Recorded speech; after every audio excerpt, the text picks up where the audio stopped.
bias certification lang ibibigay doon. Ito, patunay na nagastos ko na ganitong kalaking halaga ng pera. Tapos, wala nang liquidation na gawa. Ang narinig Yun. ko bro, yung inallocate raw niya sa infrastructure projects raw. Hindi ko alam kung totoo yun or hindi.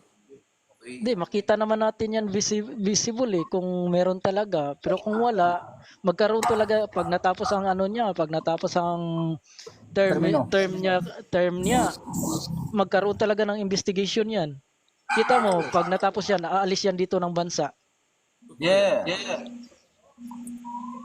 Magtago yan. Sir DDS supporter.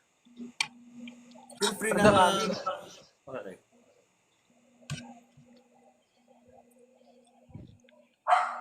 Feel free na magsalita lang po, Sir DDS supporter. Nakikinig muna ako, kumakain ako niya ron. Inom muna ako ng tubig. Ang ganda na